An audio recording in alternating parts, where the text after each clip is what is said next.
Okay, so this is a follow-up video, and I'm gonna have to hold the phone for this one on the issue with the SD cards. So a lot of people commented indexing, and that could be true.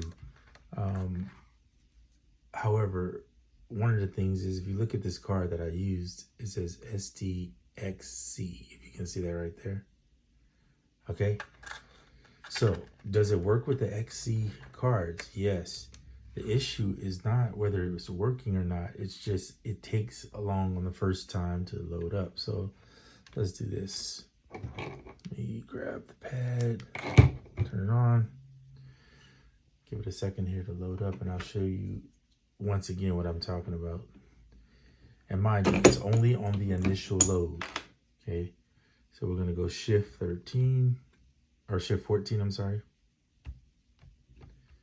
Import, so you'll see that it takes a little while. I'm just going to hold this as steady as I can so you can see it.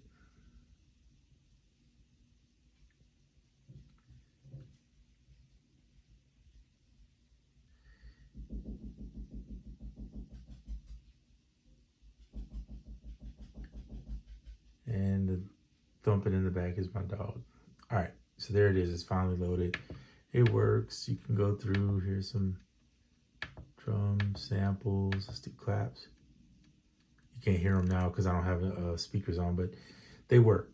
Okay. So here's what I found out and I read. If you go on here and you look, external storage, SD card, SDHC compatible, commercially available. Okay.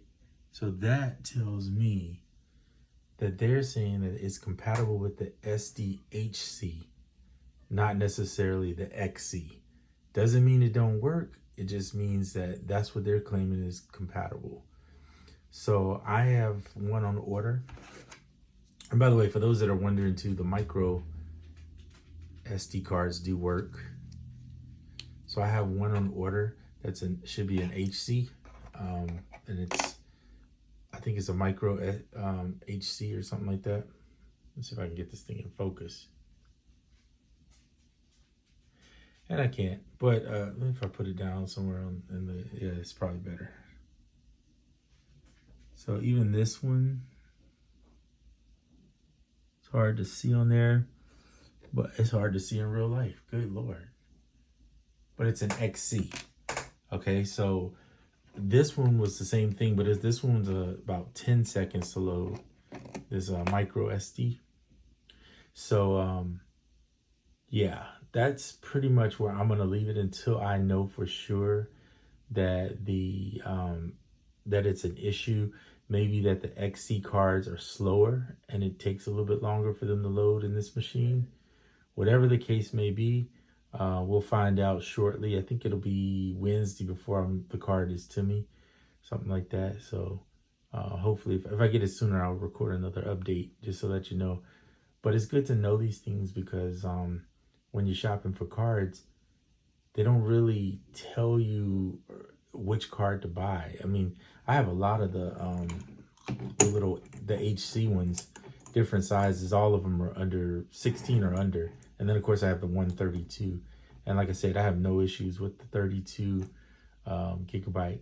And for those that commented, well, it could be because it's a larger memory card. But the thing is that the larger memory cards is what it says it supports now. So that don't make any sense. So if you either support it or you don't, right? It's supporting a 1 terabyte up to a 1 terabyte. So it shouldn't take that much long. It's not like the samples are stored on the machine until you add them to the pad. They're stored on the card. So it's just reading a card. So hopefully that'll be fixed once we get the, once I get this new card. I'll see what it does. Anyway, this is just a quick update. There'll be a third update once I test it with another card to see. All right, I'm out.